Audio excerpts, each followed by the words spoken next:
I did have an experience with a pile of poop on a soccer field, and that led me to write a book. I never set out to write a book on poop, but because of this pile of poop and the fact that no one wanted to clean it up, that book has become wildly successful.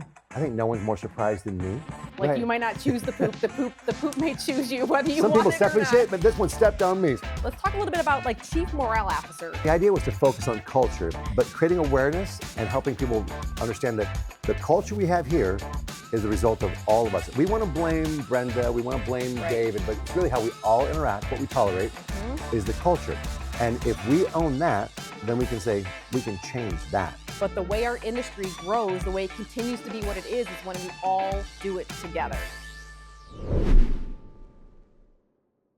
Hello, my name is Kendra, and I am the Director of Business Development here at Scoop Soldiers. And one of the funnest parts of my job is I get to co-host the Find Your Gold podcast. And today we are here with Kirk. I've seen you speak a couple of times, and I couldn't help but be in Phoenix and not invite him in. He's got a great story. He's a great speaker. And for the Scoopers that may be watching, he'll be speaking at this year's APAWS event that's going to be in Dallas in probably just a few weeks almost, maybe almost a month. So, Yeah, but well, about a month away. we're getting pretty close. But no, I appreciate your time. I know that you're super busy, and we're literally squeezing us in before a flight. So we always appreciate that. I know that that the Scoopers that are watching will probably love to see what you're going to be talking about, but also you've got a great story and you're very motivational. So hopefully everyone takes away something. But Thanks, I'll Kendra. zip really quick and kind of tell me who you are, what you do, and all those kinds of good things. Fantastic. Well, thanks for letting me be a guest. And for all your listeners and all the Scoopers out there, I make a living talking about culture and leadership. So I pretty much just go to companies as I'm invited to talk and coach on those kind of concepts. Along the way, to the interest of your leaders and your followers and your team, I did have an experience with a pile of poop on a soccer field, and that led me to write a book. I never set out to write a book on poop. I never set out to be the guy who talks about initiative, but because of this pile of poop and the fact that no one wanted to clean it up, that book has become wildly successful. I think no one's more surprised than me. and the book itself has got me invited to speak around the world. And now over 80,000 organizations around the world use this book for leadership training and development. Although it looks like a children's book, it works great for kids. And I've been invited on podcasts and radio shows and television to talk about this book. I'm like, so now, even though I want to be the chief morale officer and about culture, I think I'm known more as the poop guy. No, I get right? it. Yep. And I started Scoop and Poop over 25 years ago. Right. Same thing. I had gotten laid off from a job, and I'm like, I had poop in my yard, and I'm like, I can do this, right? And then before you know it, maybe we could even just say that if you're in the poop industry or considering it, sometimes the poop chooses you. Like you might not choose the poop. The poop may choose you, whether you Some want people it step or in not. shit, but this one stepped on me. So Yeah, no. like they said about cats too. Like cats choose their owner. Maybe the pet waste removal industry chooses who's in it or not. Maybe So we're yeah, like cats. you and I've been called to Scoop. We've been called to Scoop. That's my skill set. I don't have much else in life other than that. Kendra, I said, so your regular listeners know this, but I want to share this podcast that we're doing with you. I want to share it with people that know me. Tell them just real quickly about what you know about the industry. That you know people that run franchises, professional scoopers that are making good money. So just speak to a couple of the stats that you know that people that don't know your industry would find amazing. So we kind of feel like our industry is still in its infancy, even though it's been around for a very long time. There's a lot of independent scoopers. There's a lot of franchises out there. I work for Scoop Soldiers. Obviously, we do new sales, resales, acquisitions, and conversions. But we're always Of helpful. scoop businesses, of poop scoop businesses. Scoop businesses. Yep. So if there's a scooper out there that thinks it's time to retire, or they won the lottery, or like whatever it is, we're always happy to kind of take those on. If there's a scooper that's out there that maybe got stuck. Kendra, be very specific. Give me a name of someone. Like I know Brenda. Brenda started a business. Oh my gosh. And 10 years she built. Give me a quick story. Thinking through some of the long-term people, Sharice. Tell us Sharice's story. Sharice's, I don't even know how she started. She was on our podcast a couple of podcasts ago, and I think she started because she had a couple of little kids and thought, okay, well, I need to make a little extra money. How can I do this? And I got to make it work with my schedule. And poop. There's always poop, right? There's always poop. They just keep There's pooping. always poop. There's always poop. So yeah, she started very similarly. Like I'm gonna get a bucket and I'll do this on Saturdays, or in between. And that's probably how a lot of them. I'm thinking of of Deb, that's in Colorado, similar thing. Okay. But Deb, what did it grow into? I don't know. Like, so some of these are little, some of them, like Sharice, hers is a little bit more smaller and manageable. Right. That's what her intention was, which I think is very important, because I don't think business owners always think about the exit strategy. Like, where is this going? Like, when you start it, where's it going to go? Deb Levy, that's in St. Louis. She's probably running 6-7 trucks. Tim and Tim, right? Tim and Tim out of, oh my gosh, just forgot their business name. Scoop Masters. Yeah, Scoop Masters. They're now multi-location, and they just started out with Tim Seniors. So there's franchises of Poop Scoopers. Yep. So there's franchises. The big ones are. So people are providing for their families as professional Poop Scoopers. Yep. That's where I want to go. Like I said, I've been in the industry for 25 years, and while I'm not rich, I'm also well fed. So you're doing well. So we've done okay that way. But yeah, the industry just keeps going and going. I think we welcome them all. I think in your industry and everyone that follows you, they know this. But in my world, when I share this podcast, they're gonna be like, "Whoa, people make a living. No, not just a living. They make a good living. Yes. It's like yard services. It is. As professional Poop Scoopers. Yep. And probably I had some guys come to my house the other day and say, "Hey, Kirk, we see that you have a dog," and they were just some kids hustling up some cash. They wanted to kind of. We have a lot of what's the fake grass, the AstroTurf. Turf. We'll freshen your turf, and they didn't know I already had some product for that, but they were ready to. They were doing that. They were going dog to dog. And our competition is, I love competition. I think that it helps our industry be well known. Right. There are still a lot of people that like, you're a pooper scooper? Like, what is that? Like, they don't know we're a service. We're not a thing. I think that's most of my audience. I would think so. Thanks for indulging me with some questions. So, and there's independents, there's other franchises. I think that the industry works well because it's a mix of everything, right? Like our competitor is another franchise in the area. Our competitor is your neighbor's kid. Right, so it's all kinds that put it together, and we as Scoop Soldiers, obviously, we would love to make more money, we would love to have more customers, but the way our industry grows, the way it continues to be what it is when we all do it together. Right? So if you've got a small business, you're ready to exit the industry, please call us. Don't shut that thing down. Right? Sell it to someone else, get good money for it, you put it in.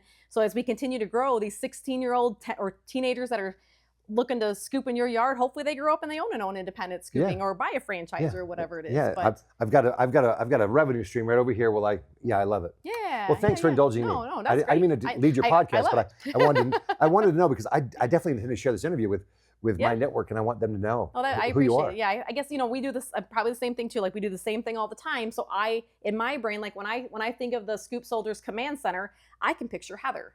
When you think of the Scoop Soldiers Command Center, you do not picture Heather, right? So like it's always nice to be asked so that you can explain, because the words that I say are the same words I say all the time. They are meaningful to me, but for someone on the outside, maybe like, what? That doesn't really make any sense. I love it. So, but yeah, so let's talk a little bit about like Chief Morale Officer. I've seen you speak, so tell me what that is, because it sounds super awesome, and I think everyone should use one, or everyone needs one. So how do you define that? Where I grew up in a kind of a call center. Now all these jobs are overseas now, but when I grew up in the call center, that's a low margin, high turnover like world. And my mentor, my boss said, Kirk, we want to have a great culture, not high turnover. We want to have a high culture. Right. And so instead of investing on retraining and training and hiring new people because we were quitting, we said, let's invest in culture. Okay. And so I made up the title Chief Morale Officer because it was more catchy than Director of Total Quality or whatever. Right. Something that sounds very transactional. And the idea was to focus on culture. And so the culture of the workplace is, we've all had jobs. We got our current job, previous jobs. We've all had jobs where we like somebody, but there's other people there that were toxic. And then we've also hopefully had the pleasure of working in a company where like, man, but even if we didn't, sometimes you walk into an establishment and you can feel the positive vibes. Yeah, or you can't. Or the toxicity. You walk in and you can just feel like it's sucking the soul right out of you before you even walk through. But creating awareness and helping people understand that the culture we have here is the result of all of us. We want to blame Brenda, we want to blame David, but it's really how we all interact, what we tolerate is the culture. And if we own that, then we can say, we can change that. Right. So what I do as a chief morale officer is I go into organizations and I say, well, what's the culture we aspire to? Okay. Where do you think the culture is now? Okay. And then eliminate the blame about why it is the way it is. Yeah. Because everybody wants to point over there instead of saying, how am I contributing or not contributing to the culture we have? Yeah. And so that's what I do. I've done it for over 20 years now. So when you go in, are you almost like, my brain says, when you come into a company and you're like, so where do you think your culture's at? Do you hear, oh, we're great, everything's wonderful. And then you start to talk to employees or like different people, they're like, it's not that wonderful. Okay, You know, so like how do you get over my brain doesn't want to say we suck here? well, generally, there's exceptions. I love so we're Right. already at the core of it. Right. So generally speaking, the people that are going to tell you all is well are the people that would like to believe all is well. Right, and, right. And they maybe, like to believe it, even though they know it's or not. they want to project that. Yeah. But it's kind of like an undercover boss. But if they would spend a few days on the ground floor, I heard a story today on a previous call, and another speaker of mine says I made a huge mistake once. He was overseas, and he said I've been to a couple companies where the executives or the president has a private elevator. Oh. So they get on the bottom floor, they go to the 33rd floor, and they have that private elevator so they don't have to talk to anybody. He said, what a huge mistake.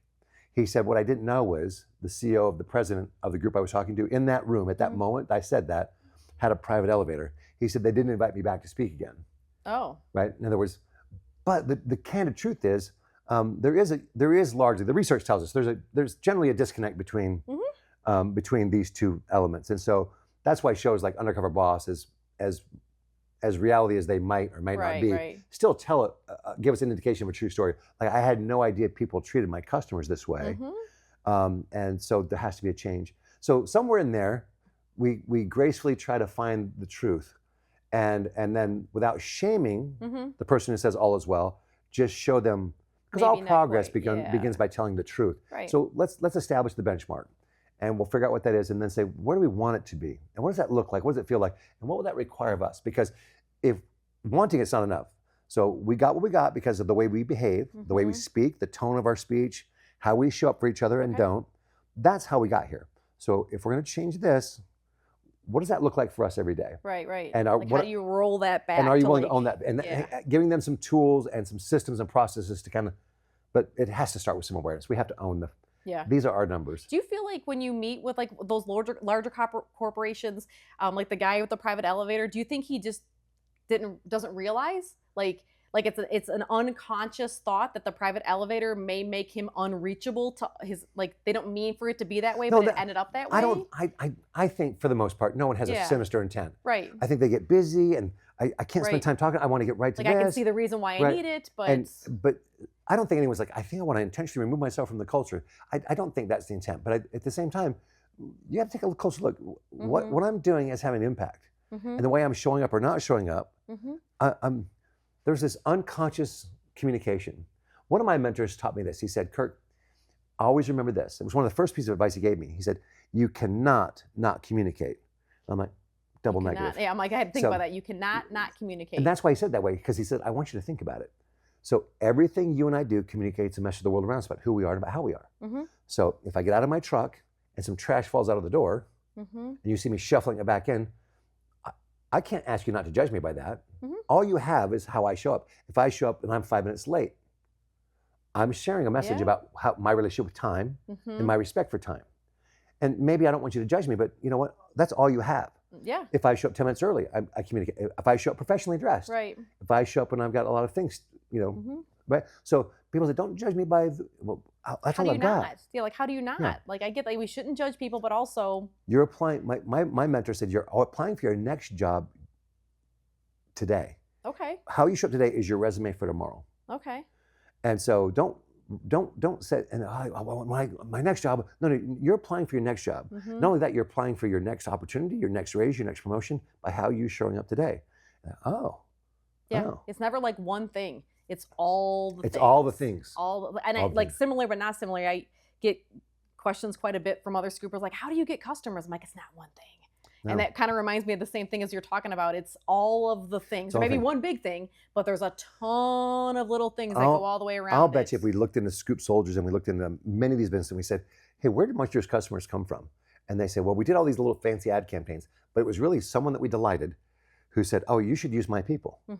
Oh, yeah, I'm so tired of cleaning up this dog. Oh, yeah, I was too. I hired Scoop Soldier. And all of a sudden they're telling a story about this experience with someone who's representing your brand, shows up cheerfully, does a great job, right? Bags it, tags it, and just is out there. And they go, oh, so for 25 years, I'm all word of mouth referrals.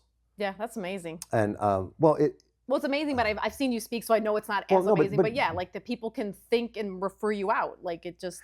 So, yeah, some of my peers, and they're really good at what they do. So this is not They're social media warriors. They do all the things. And so maybe I'm lazy. Maybe I never figured out all the things. But I've been busy enough. My whole marketing philosophy was, just show up and do the best job you can. And there's probably 2 or 3 people in that audience that know someone or will personally need a speaker or want a speaker or trainer in the future. And that's worked for me. Now, if I did my friend, who I think is phenomenal, he does what I do. I think he does it well. I think he could have a full calendar life, but he also is a social media warrior. And so he can be on the road 250 days a year. And he wants to do that, and good for him. So I know you guys do a lot of social media we do coaching. a lot of social media. and I hope everyone's leaning in. Yeah, for the most part, everyone does. There's some, in small businesses too, like stuff's got to get done. Goal 1 is we got to get poop in buckets, right? Like, employees got to get hired. We're not scooping poop, right? Like if you're not scooping poop and not making payroll, you might as well shut her down. But social media is something that we focus very heavily on. It's the way of the world. It's how things happen. We have a. I bet some of your classes at your conference are going to be. On social media and all those types of Here's things. What we've done at APAWS. So APAWS convention is the weekend of Columbus Day weekend, but then the Scoop Soldiers convention is just 2 weeks later. So yes, there'll be social media at both. Obviously, the Scoop Soldiers franchise owners will get a little. Well, okay. I want to be on the waiting list for Scoop. So I want to speak at your conference. Yeah, EJ, come on now. So let's make sure we sign a book for EJ. Yeah. All right. So so tell me a little bit. Like I know the story of the book because I've heard you talk about it. But explain to me how you found poop on a soccer field and thought I need to put this into a book, and then how you use this book to help in businesses. Okay. That's a deep question. Read the subtitle on the orange for your listeners. So you're going to have to read that because I'm now into the point where I need reading glasses. It says this is the #1 book for the #2 problem in your organization or team. So you said something a minute ago. You said there's always poop. Yes. And so in your world, it's literally piles of poop. But in the business world, there's always something. There's always this thing, this unpleasant thing, and nobody wants to clean it up. Okay. In your world, we have a professional scooper come and do it. In the business world, it's a process, or it's a personality, or it's a product. And everyone's learned how to work around the broken process, work around the broken personality, work around the product feature that's not activated yet. And so everyone complains about it, points at it. But no one's doing it. But no one's cleaning it up. There's no scooper there. And so it turned, and that's not why I wrote the book, by the way. So the history of the book is very simple. And I'm gonna look right in the camera here and tell you guys. So what happened was, my wife and I have 6 children. And early in our marriage, we just had a couple littles. And my wife was born in England. So that meant there was only one sport the kids had to play, and that was soccer, because that's what they believe in over there. That's their national religion, is soccer. And so I never played soccer, but I was the assistant coach on this little 5-year-old soccer team. Okay. My job was to keep the kids off the field until it was our turn or out of the parking lot. So my job was, I was basically a living corral. Like you're herding cats. Thank you. As we arrived on the soccer field, there was a pile of poop on the field. Now, we didn't know that yet. There's already been 2 games before us. The second game is going on. So that means there's 2 teams, then 2 more teams. We're the 3rd set of teams. Some people that are watching their kids play see me standing there with our team, and they go, "Hey," and they turn and get my attention. "Are you on the field next?" "Yes, I am." "You need to tell your kids to watch out." Then they point to a large pile of poop on the edge of the side. It's on the field, but it's over on the side. And they make sure that I see it, and I go, "Thank you." And they turn around and watch the game. And I'm going, wow, what just happened right now? Did adults just point out a pile of poop to me? And how are they keeping their kids out of it? Right. Because genetically, our family tree, if you're in our genetic family, you step in poop. It's what we do. Right. Our family has stepped on poop if there's one pile of poop on the field, your kids will find it. All so 6 we're of like them. magnets to poop. So a few minutes later, I got the second warning, same pile. And then Coach Coleman shows up. He's the real coach. He got the same 2 warnings I got and a 3rd warning. And now their game was over. He looked at me. We never spoke. We know we're going to get the kids doing warm-up drills, clean up the poop. Right, move on. And the game starts in 15 minutes. So we step on the field. We're going to get set up for the warm-up drills, putting out the cones, warm-up drills. But then someone blows the whistle. It's a kid in a striped shirt, calls us over. So we got coach, assistant coach, both teams. We got 2 departing coaches. Okay. And we got this referee. Yep. We got a 7 adult person huddle happening right now. And guess what we're talking about? The poop? The poop. And the kid with the whistle goes, "Hey, here's the situation. Poop." He said, "But don't worry. This is a big field. These are little kids. If it starts to go that way, I'll blow the whistle. We've been doing this all day. Right, we got you. We got you. We've avoided this poop for 6 games. At this point, I'm standing there mesmerized that we're having a poop huddle. But Coach Coleman, who's he's such a good man. Coach Coleman goes, I don't want to be a part of the poop huddle. He steps out. Okay. I see him walking towards a trash can. Mm-hmm. I go, I follow his example. I walk towards a different trash can. Piece of cardboard, a stick. 90 seconds later, whoosh, Yep, right. the poop's gone. At which point, a parent of the departing team says, somebody really needed to do that. Good job. Now, Coach Coleman didn't give him any attention because he's a classy guy, less class. So I said to the voice, I said, and it couldn't have been you? Right. Hoping my tone implied, you freaking loser. Yeah, right. So, because I was like, now, that's not the book. That's just the story. But the next day, we've all had this. Yeah. Where we had an experience, and the next day we woke up just kind of going, How really? the heck? And my thought process the next day was, I was seething. Because the thought I had was, not just my son, but for 3 hours, over 100 kids watched a lot of adults do nothing except point and complain, right? Yeah.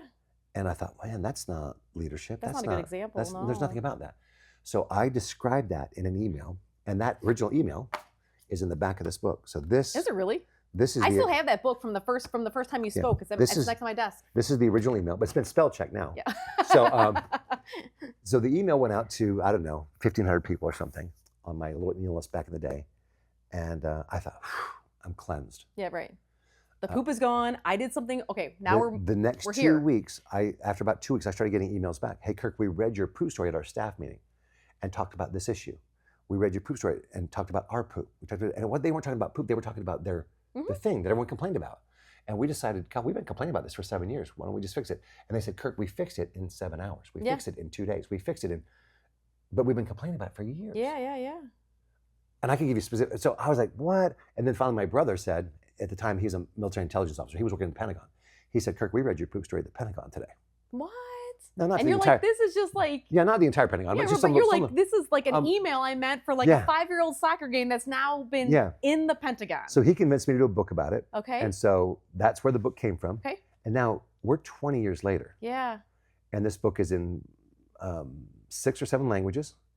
It's, in fact, I just yesterday talked to Rita Blair. She said, I'm going to Argentina, Kirk. I need some of your Spanish copies. I don't have any Spanish copies left. Oh. We made a couple thousand for the poultry industry. Wanted some. And poop and poultry. Yeah, poop and poultry. And they were trying to teach initiative at the poultry factories in the Southeast. And she said, well, I still need it. So I gave her an electronic copy and sent some books to Canada. So she's driving down to Argentina. Yeah. So it's really had quite an effect. And here's what I've learned. So I would love to share, if it's okay. Sure. I'd love to share 2 lessons I've learned about initiative that might be helpful for business owners and certainly for leaders of all sorts. I thought, these are things I didn't know. The first thing I learned, I thought the number one reason people did not take initiative was that it wasn't their poop. They didn't make the problem. It's not their trash. It's not their poop. Why should they clean it up? That's what I thought. I would agree. And I would have probably died with that truth, except I got invited by someone like you to be on a radio show. And we were supposed to laugh. It was one of those morning shows that there were 2 DJs. And we were supposed to laugh and talk about the book. And 7 minutes later, I'm supposed to be walking to the parking lot. But 7 minutes later, the DJ said, Kirk, our phones are lit up. Would you stay and take a few phone calls just for fun? We'll see what happens. Right. And then we took 6 calls. And every call had the same theme. Here's the theme. Okay. And I'll give you a very specific example. So this woman's example is reflective of all 6 calls. She said, went to work with some coworkers, 2 carloads of coat. They go to, where they go? They're coming back from lunch. They park in the employee parking lot. They're walking back into the corporate office building. Just imagine now a sidewalk, a double wide sidewalk, beautiful grass on both sides, and then just approaching the building, a couple big trash cans there, the employee trash cans, right? And she goes about 20 feet before the door. She goes, there's a styrofoam big gulp, Circle K, whatever, just kind of crushed in the grass. She goes, a few people have already passed it. I'm in the second group. I step off the grass. I take 2 steps towards the styrofoam cup. My intent was to pick it up. I'll drop it on my way in. As I'm bending over, some of the employees see me, some of my coworkers see me and go, stop, what are you doing? Don't touch that. You don't know where it's been. Who had that last? And, let the grounds crew get that. Somebody else's. Right. And she said, and she was so bugged on this radio call. She goes, I was so bugged. They shamed me out of doing what I felt in my heart to do. She goes, so I didn't touch it. She said, but as I sat in there, and she said, and I've thought about this for a couple of years now, they didn't care about whether I got germs or not. What's the real reason they didn't want me to pick up this cup? Because they didn't. Yeah, because they didn't. They didn't want you to be the one that solved the problem, or her the one that solved the problem. Because if you pick it up, that makes me. Then we all, you called me out reverse style, right? Yeah. Like, it's so insidious. That's crazy. And she said that, and then story after story after story, I was sitting there going, Kirk, you don't know anything about initiative. You thought it was this. This is bigger. Yeah. It's the lack of action. So what we as leaders need to do at every level is show people what it looks like to take initiative. Yeah. Because when we do that, we give them permission. Yeah. And not be shamed out of it because why are you making this about you looking bad? Right. I would have 100% been like, well, she's getting it, I don't have to get it. Right? Like that would have been like, that's what I thought most people would be thinking is, well, if she's getting it, I ain't got to get it. Well, you're doing a leadership podcast, so I expect you to think that way. But no, that was a valuable lesson. And so now, and again, this was not my intent. I never set to be the initiative guy, but I have now, because of the book, been invited into hundreds, maybe thousands of leadership discussions around the principle of initiative, and I've learned so much. And the number one thing is we have to take action. Action is the beginning of change. So, and what is initiative? Initiative is seeing something that needs to be done and doing it, taking action without being asked. Right. That's leadership. Yeah. You don't get change without leadership. You don't get innovation without leadership. Yeah. Initiative is at the core and the root of all change. So then if there's someone like a CEO or a business owner or whatever, like a leader type person that's watching and they're hearing this, they're like, you know what, I think I've seen that before. Like, what's one thing or two things you're like, you don't, like, I'd love to come help, right? But if you do this, you're going to make a quick right turn and you're on your way to like a better setup. Is there one or two things that you can say, or is it more than just? I think the book ends with modeling. So in the book, we see the story of the pile of poop. Everyone's been watching. But now this dad, Coach Coleman, he goes over and cleans it up. Some children watch that. Now, the book is a true story, but I added, the last few pages are a little bit, I'm speculative. Now, then it transitions. The next day at school, same little boy, now some trash comes into the schoolyard. He sees the trash. He remembers his father's example. He goes and cleans up the trash. Now some boys are watching him clean up the trash. I got invited to Tucson to speak at a high school. I'm not really a youth high school speaker, but they invited me and I said, absolutely. And so I said, let's do something different. And I brought a cameraman. Okay. And I've been doing this now every time I go to a city. So when I go to this city tomorrow, I'll spend 20 minutes walking along the road. And I'm just saying every day, well, once a week, not every day, but once a week, I go walking every day. But once a week, I take an empty bag with me, a grocery bag, not a trash bag, but a grocery bag. Yep. And I'm just going to pick it up. I'm going to pick up trash until it's full. Then I'm going to put it in the trash can or carry it home with me. And I live 2 miles from where you and I are right now. We live, it's not a gated community, but it's a nice community. You wouldn't think there'd be so much trash, but it's also by the 4 silos. It's by these man-made lakes. It's a gathering place. Right. You and I could walk, right now, you and I could go there and we could walk for 20 minutes and fill up 2 grocery bags of trash. This is a nice neighborhood. These are $500,000, $1 million homes. Right. Why is there so much trash?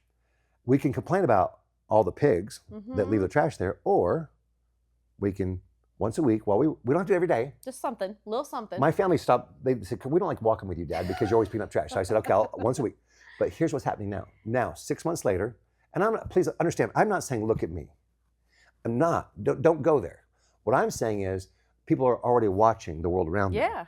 And when they see someone doing something that they already that in their heart feels right, there's a good chance they'll replicate eventually. Maybe not initially, but they'll eventually replicate it.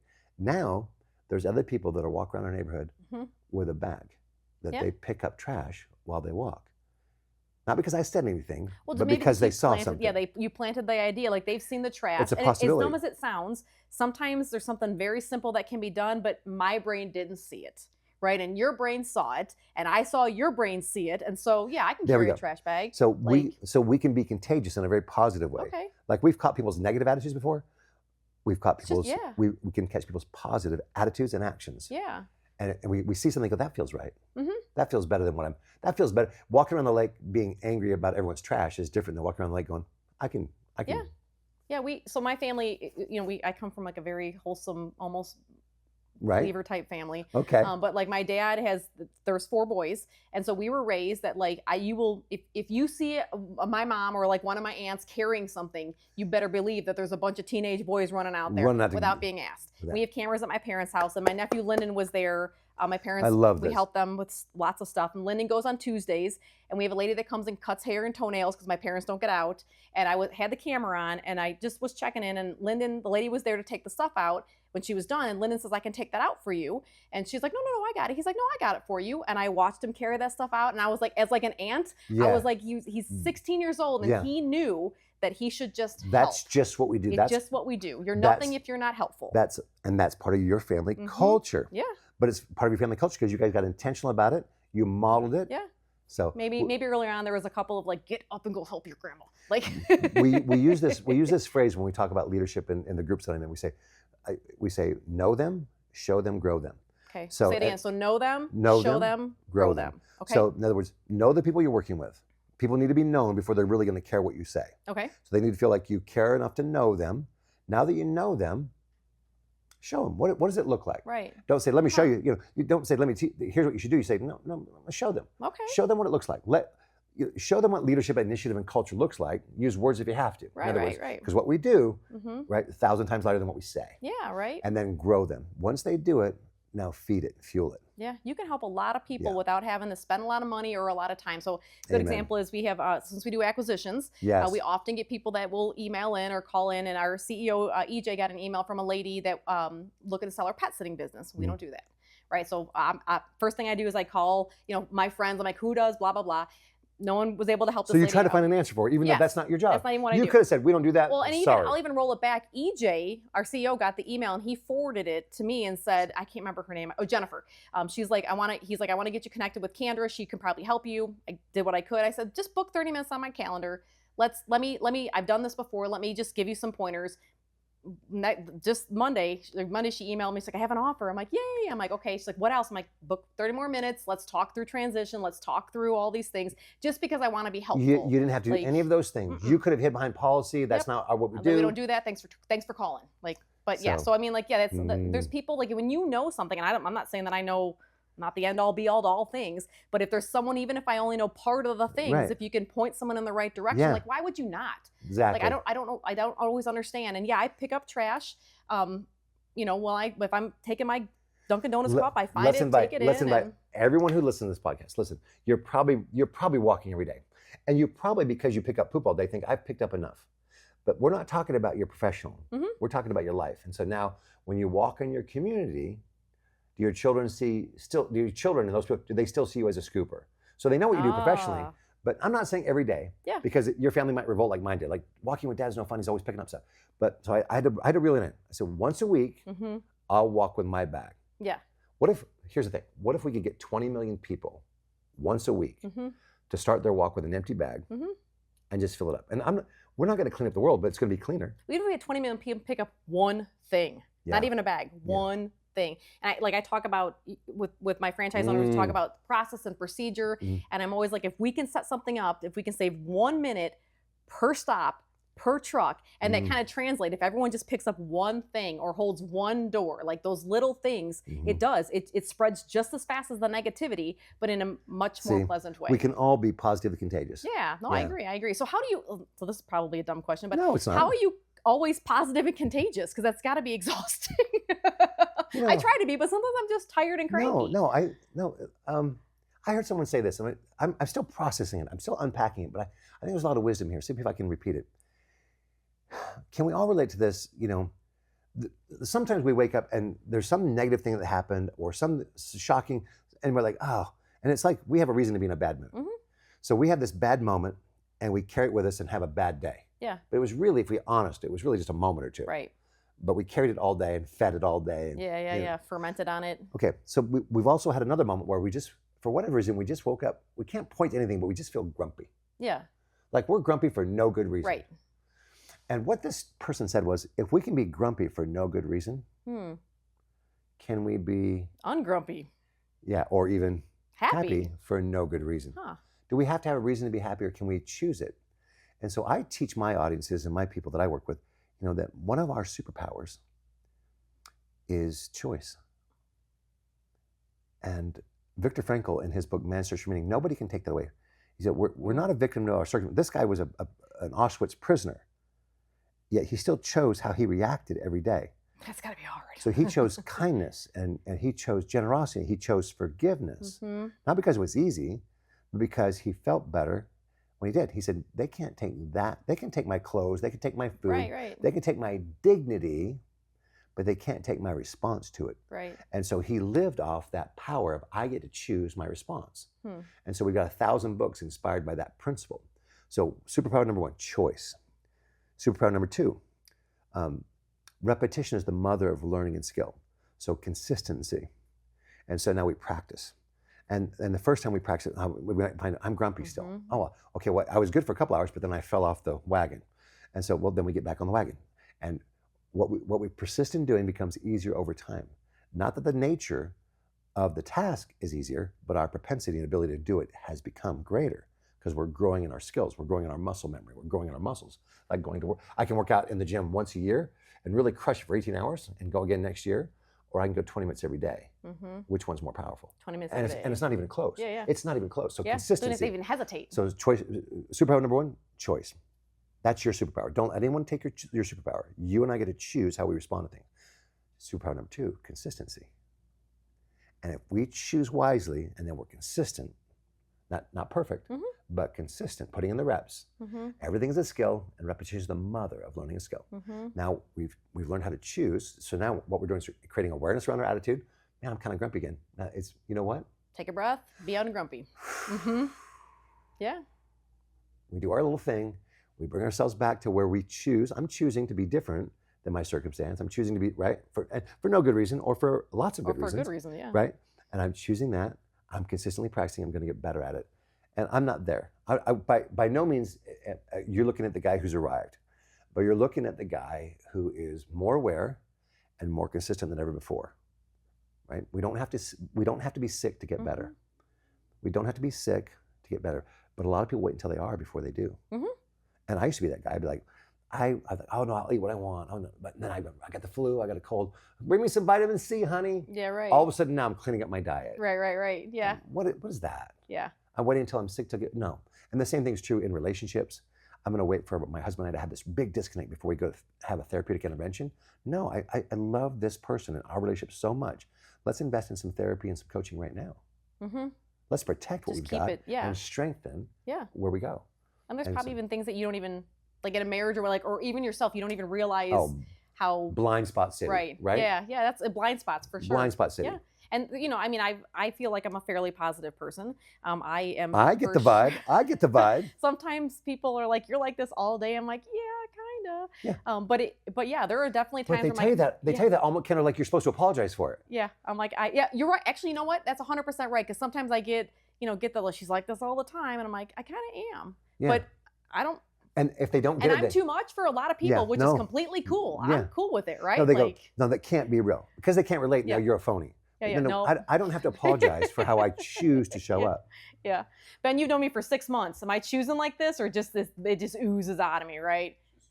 I couldn't stop it if I wanted to. And maybe you are, or maybe you've chosen it until you become it. There was what's that phrase? There was a phrase, I used to use this phrase and someone corrected me big time. I used to say, well, fake it till you make it.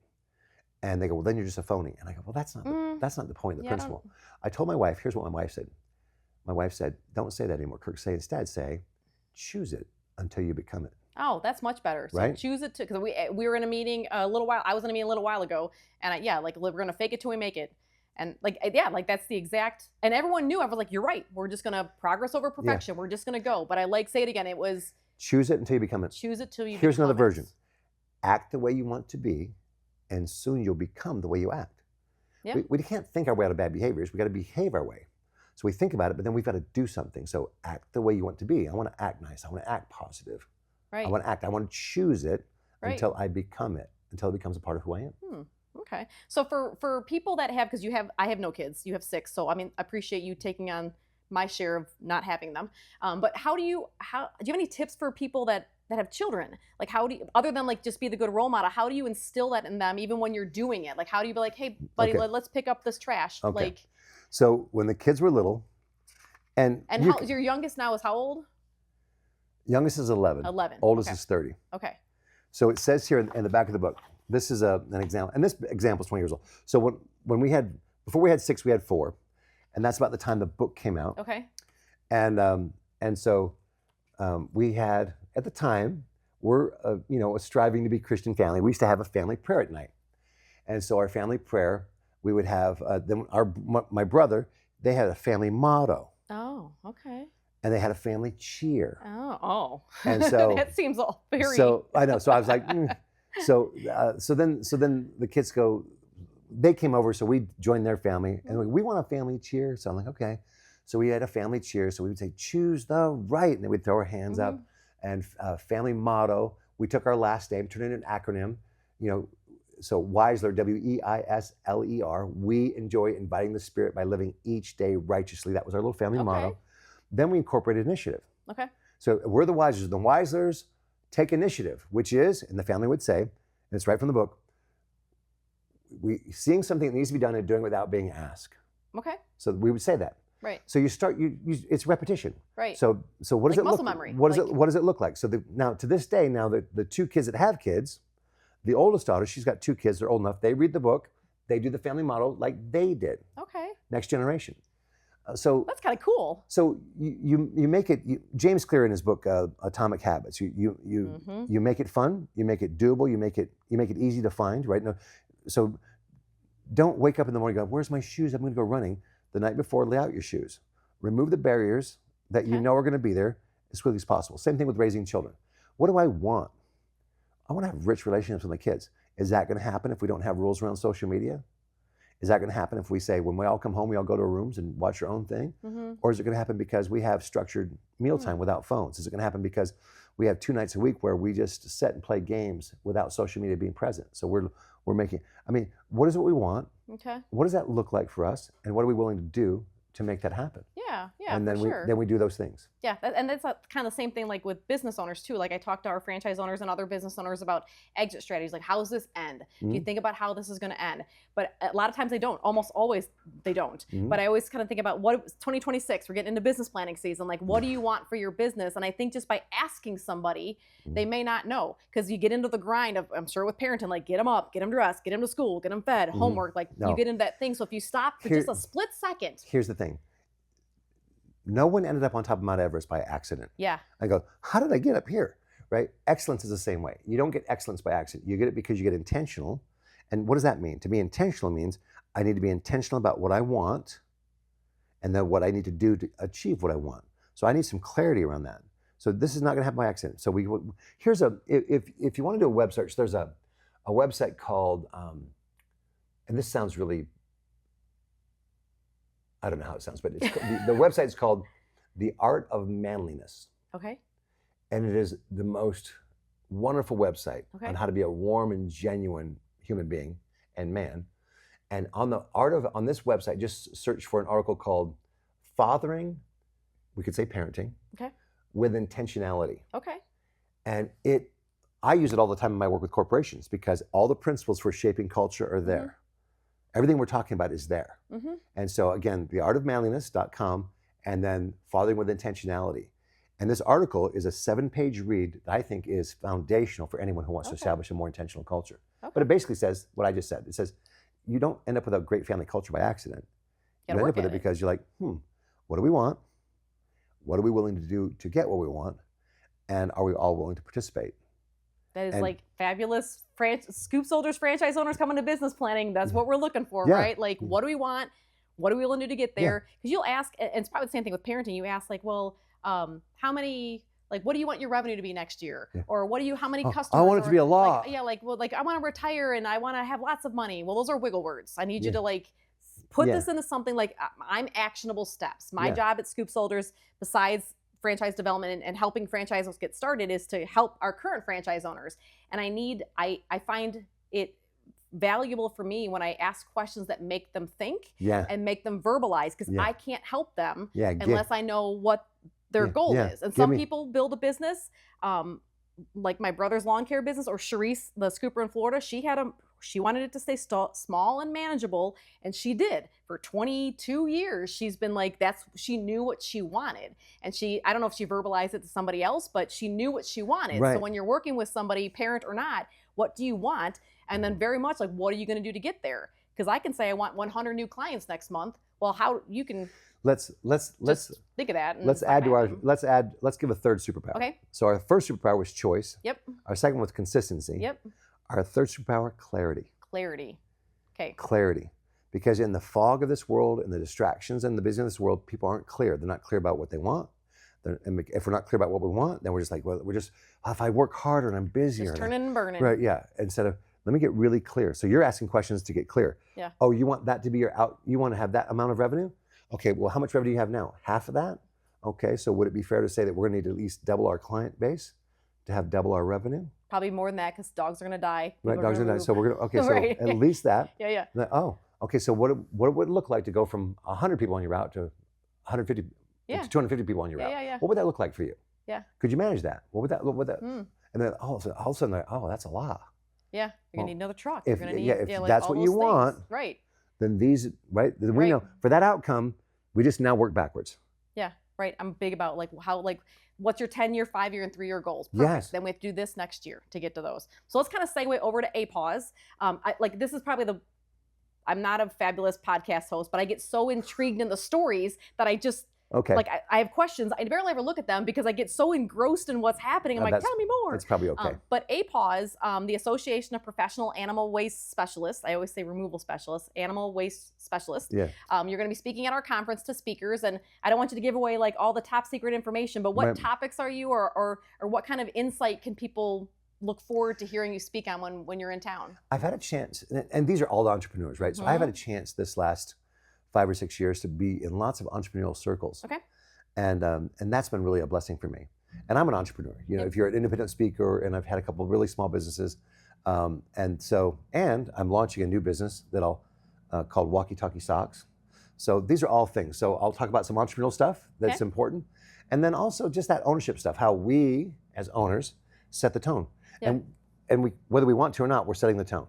Okay. Whether we want to or not, we're showing up and creating peace or chaos. Mm-hmm. We're helping people feel safe, and I'm safe to grow, I'm safe to be vulnerable, or I'm not safe, so I have to act like I don't have any weaknesses. I can't share with you what I'm really feeling. Right. So we created that. So I'm going to talk about how we do that, how we establish a culture, and how we grow our business. So just some of those things, and how we can use stories and stories as tools to shape culture and build people. Okay, I think it's a good. I mean, when you spoke, we can't remember how many years ago it was, but I think the change in our industry, I think it's a perfect time. I'm glad that you were invited back, because back in the day, like there was just like a couple of cool people that were like, I'm going to get some trucks, I'm going to put poop in a bucket, and then it's grown. So now we have like Tim and Tim, like their businesses are multi-state, and people are growing their locations. So now the businesses that had like 1 or 2 techs, now they have 5 or 6 techs, or we have small like everyone, like the little businesses are big, the bigs, are bigger. I love it. And I think as that culture changes, and Scoop Soldiers has only been franchising since 2019, so we've had very rapid growth, and with that comes new employees and sometimes turnover. And how do we onboard them? How do we help them buy into the culture, believe in the culture? And how do you find in your interviewing? How do you spot the one that might not be a good culture fit? Like all of that. So I'm very excited that you're able to speak on some of that, so that some of our little baby, locations or independents can be medium size, and medium can get bigger, but they can also grow with that culture, because we all know it's much cheaper to keep an employee than it is to get a new one, right? It's not even close. It's so stressful. It's not even close. Yeah. Gardner and Forrester say that to replace a fully trained employee costs twice their annual salary. I would be, yes. You're like, just what? To find them, interview them, do the background check on them, train them so they get up to productivity. All that is bandwidth sucking from the rest of your business. And so maybe it's somewhere in there, it's a big number though. Yeah. And so, we'll talk about that. That's pretty cool. I think that's really kind of great. So you speak all the time. You speak all, I mean, how many speeches do you do a year? How many presentations do you do a year, approximately? We did last week in Idaho. I was traveling with 2 speaker buddies. We did 9 in 5 days in 3 different cities. I'll do between 80 and 90 a year. Yeah, that's crazy. Yeah. Like that's crazy. And imagine it's the same but different at every single one, right? And I like I said, I've seen you speak before. You're not just showing up, speaking, and leaving. You're like engrossed in what's happening. You like it's not just the same canned presentation each time. At the APAWS event, which is the only event I've ever been to where they have the turd herding contest. You guys are so creative and so fun. It's seriously, when people ask me, what's the most unique event you've ever spoken at? APAWS. Yeah. APAWS. And I'm going back 10 years now to at say least, yeah. APAWS. I was with all, and I have a slide I built where I just took pictures of you guys' business cards. Oh, that's right. They're so. And I hope everyone's not electronic. I want to take home physical business cards again. Right. No, it's a real show. Hanging out with you guys is a real show and tell. We're a lot of fun. Oh, so much fun. A little batshit crazy, but we're a lot of fun in the middle. And you do a lot of educational stuff. So we do. The people that were, to your point, are small that are medium and medium that are big, you guys are all so willing to share your story to help the next guy grow. There's none of this protectivism. You guys are very abundant. Hey, let's do this together. It's really. We all win when we all win. Yeah. Like it's not like there's like obviously like I said, I'd like to Scoop Soldiers to grow and obviously I'm proud of my brand. I'm proud of what we do, but it's just as important. I have worked acquisitions where they're like, hey, the buyers or the sellers like, I got an offer for this. I'm like, you should take that all day, right? Like if that doesn't work, call me. But like you should take that all day. So it is about the industry. If we can't help somebody, I will try to find someone who can because we all win when we all win. That's your orientation. That's the vibe you give off. Yeah, I can't help it. Like I can't help. Can't help myself. I can't help. Like growing up, it was you're nothing if you're not helpful. I just help people all the time. Like pick that up. You're nothing if you're not helpful. Go help grandma. That's nothing if you're not helpful. And it's kind of so true. into your brain. So true. So for other people that maybe are in the pet waste removal industry or not, like how do they? Who do you look to speak for, or what companies, do you feel like you're drawn to? Okay, if you're looking to shift your culture, improve your culture, or I do a lot of leadership development. If you're looking to say we've got 10 key leaders. We want to coach them up to help them grow themselves as leaders, and we want them to kind of grow teams like a special forces team. They have what they call a force multiplier concept. We've got 10 leaders, but they're not developing other leaders. Oh, we need to give them a skill set so they make 10 mini me's. Right. And so leadership development, culture development. So sometimes people will hire you because for example, Vantage West Credit Union, big huge credit union here in Arizona, started down in Tucson. They're celebrating their 70th anniversary. Okay. They want to celebrate the past, the present, and the future. So they're bringing in 3 speakers to talk about the past, the present, and the future. So they say, Kirk, we'd like you to come in. It's a huge celebration, our 70th anniversary. We'd like you to talk to us about the present and how we maximize the present to honor the past and prepare for the future. Okay. And we'd like you to do it around your book. So I'm like, they called me because they read a book about poop, and I'm excited to go spend some time with them. I'll be talking to APAWS. I'll be talking to a couple of men's groups. I'll be talking to a group of realtors, all around different topics, but the topics are similar in that. Yeah. How do we show up? The customer experience is also a topic that I get asked to because a cultural outcome. In other words, if I want a cultural outcome of a great customer experience, the customer experience is a reflection of the culture. Right. Innovation, collaboration, all those are outcomes of culture. How we show up for each other, how much we trust and lean into each other, how vulnerable we're willing to be. So all things really come back to culture, trust, and relationships. And so if you're looking to improve those things, and you want to hang out with a really cool guy who wrote a book about poop, I could be your guy. Your guy. And I would say that customers are the same as employees. It costs a lot more to get a new customer than to keep the one you already got, right? So that culture does kind of, and like for us too in our industry, we don't actually see a lot of customers, right? So we're, like they're at work, we're in and we're out. So it's all of the logoed shirts and logoed trucks and our command center, how they answer the phone. I mean, it's all the little things because we're not in front of them to always make that genuine impact. I just had a thought. What if you come up, because I'll have copies of this book for sale at your APAWS event. Yep. If you come up to me at the APAWS event and you say, Kirk, here's the 3 C's from your podcast with Kander. Right? If they give me the 3 C's, 2 for 1.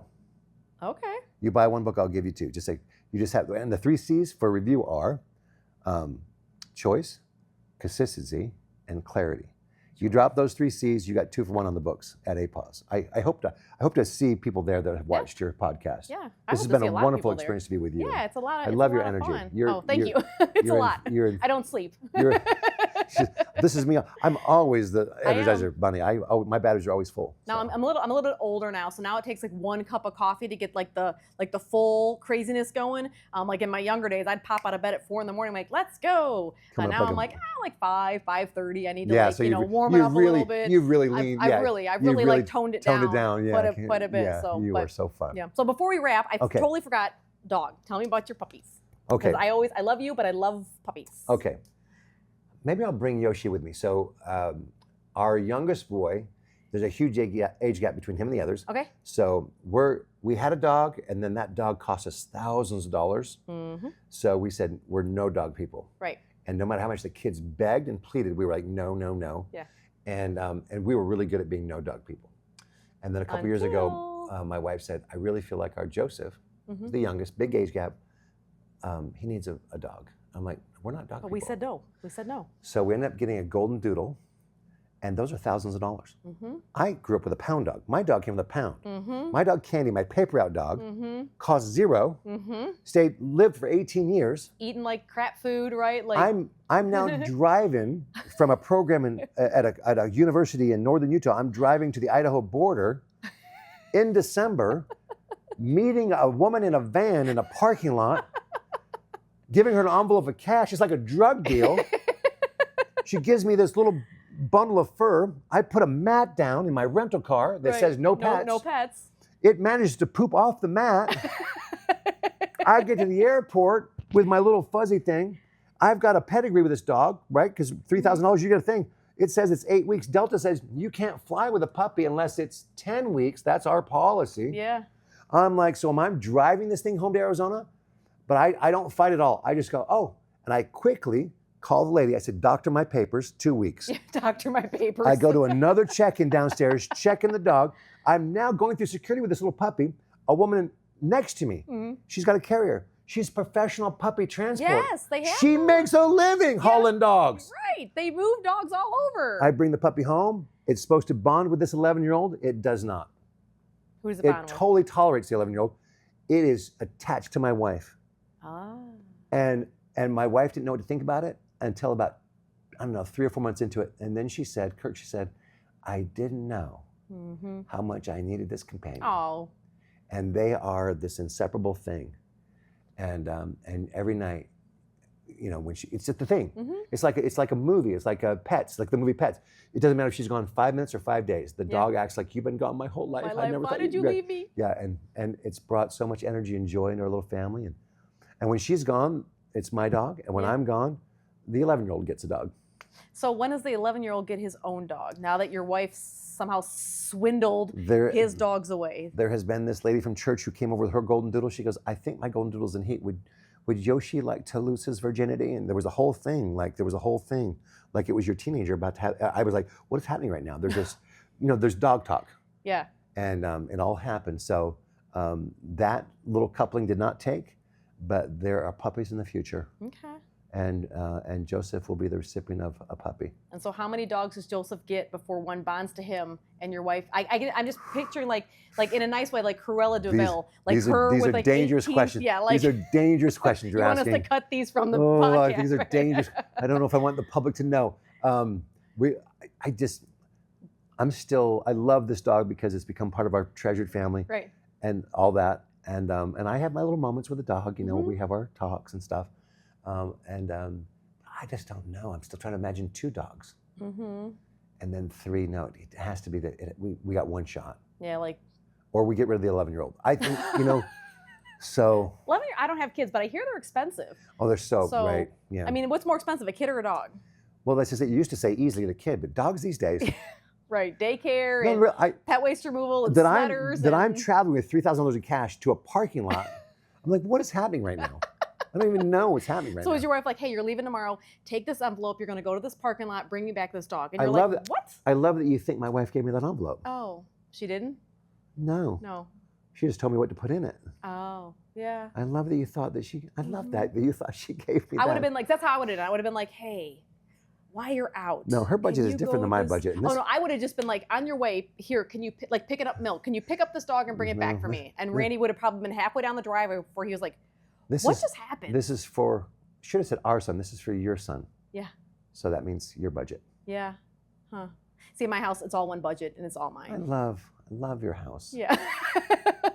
Tell me more about Well, that. no. So we're going to wrap there before I get myself in trouble, because the rule is what's mine is mine and what's his is mine. So, Yeah. but Randy will I'm kind of familiar with that rule. Yeah. Randy will watch this Unfortunately. podcast, and I'll turn this off about 1 minute towards the end so he doesn't have to hear me tell everyone that Kendra, you're a delight. everything is mine. You're a delight. So, we very much appreciate you coming. Thank I you know for that this. you're literally heading to the airport, so we appreciate you kind of squeezing in. And Oh my I gosh. can't wait to hear you speak and hang out with us at the turd herding contest and the APAWS Listen, convention. I'm going to compete. I'm going to go for it. I'm going to put you up for I'm it. going to, I'm not sure What do about you this. think, Ben? You want him versus Jones? I'll take Jones. Oh, you'll be Jones. Yeah. All right, Jonesy, you better get I find practicing. that Jones has a prosthetic. I'm like, Yeah. oh, No, that's no. what they think I can do, huh? Yeah, no, he's He's aggressive? he's Okay. even like we're in a very aggressive group. Like even if No. we know we're like not good at this, I'm like, I'm gonna get in there. We're gonna mess it up. My memory of my experience with APAWS a decade ago Mhm. was the same kind of energy I felt today on this Oh, podcast. thank you. Positive, Yeah. upbeat, very, very The crazies kind of pulled Yeah. themselves together, and we somehow made our own beautiful, industry. crazy. Yeah. Beautiful, crazy. We'll appreciate. Like I said, I appreciate you kind of helping out. And I'm super excited to see you. And we'll make sure that everything's linked. If you want books and all that, the books will be at the. Wait, hold on. Before we go, I forgot about this one. I'm sorry, Ben. Well- What's this one? Well, you can't, right? Right. So, right? It can't be stink. So it's the sweet and stink, right? Okay. So cookies. I said, do you want a book about poop or cookies? And just give them a choice. Do you know what? People want poop Poop. more than cookies. Oh yeah, we give out thousands of poop emojis all over the place. There you go. People love poop emoji. Tennis ball, poop emoji, poop emoji. Yeah. Every time. So Well, you're scooper soldier. poop. Yeah, poop's our jam. Poop's our jam. Poop's our jam.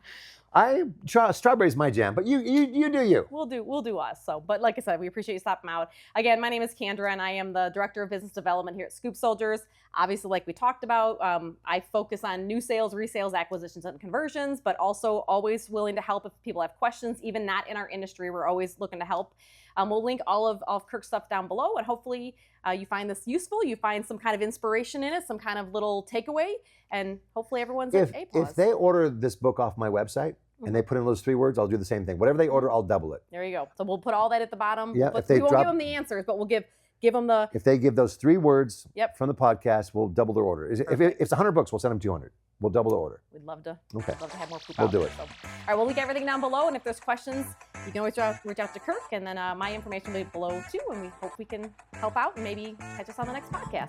Woohoo! Thanks.